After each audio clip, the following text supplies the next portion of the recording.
अस्सलाम वालेकुम समीन मोहतरम, हाज़िर खिदमत हैं आज एक नई नज़म के साथ। और मेरी आज की इस नई नज़म का उन्वान है मुस्लिम उम्मा की मुनाफ़क़त। ये नज़म मैंने हालिया फ़लस्तीन के हालात वाक़यात के हवाले से मुस्लिम उम्मा की खामोशी पर लिखी है। उम्मीद है कि आपको पसंद आएगी। पेशे खिदमत है कि बड़ा फ़लस्तीन फ़लस्तीन प्या करना है, बड़ा फ़लस्तीन फ़लस्तीन प्या करना है, कदी फ़लस्तीन विच ते वड़िया ते नहीं, मुल्ला जहाद जहाद भी प्या करना है। ओ मुल्ला जहाद जहाद भी प्या करना है, कदी जहाद दे रस्ते तुरिया ते नहीं। 76 सालां तू प्यो जुल्म ने सहंदे, 76 सालां तू प्यो जुल्म ने सहंदे, कदी दुख उन्हां दे नाल तू वंडिया ते नहीं। यूएनओ ते बड़ा माण सी सानू, यूएनओ ते बड़ा माण सी सानू, पर सप उन्हां ने भी कोई कढ़िया ते नहीं।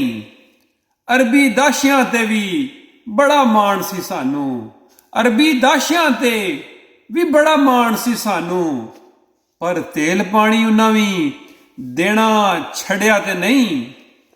57 इस्लामी मुल्कां दी फौज दा टंका सी ओ जग उते, 57 इस्लामी मुल्कां दी फौज दा ओ टंका सी जग उते, पर कोई राकट गोला बारूद उन्हां भी सुटिया ते नहीं। बड़ी इमदाद इमदाद पे करदे सो, बड़ी इमदाद इमदाद पे करदे सो, दसो एक फलस्तीनी भी कदी मुंह अड्डिया ते नहीं।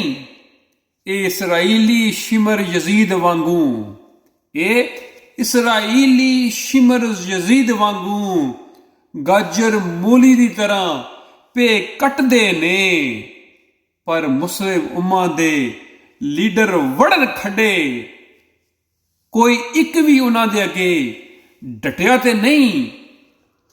ते जलसे जलूस ते मिलियन मार्च पे कटदे हो, जलसे जलूस ते मिलियन मार्च पे कटदे हो, कदी घरों इसराइली साबण शैंपू कढ़िया ते नहीं।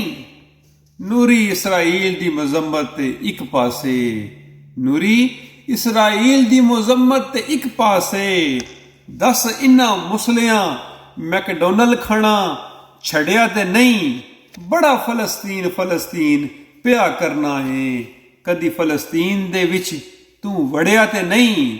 मुल्ला जहाद जहाद भी प्या करना है, कदी जहाद दे रस्ते टुरिया ते नहीं। बहुत शुक्रिया।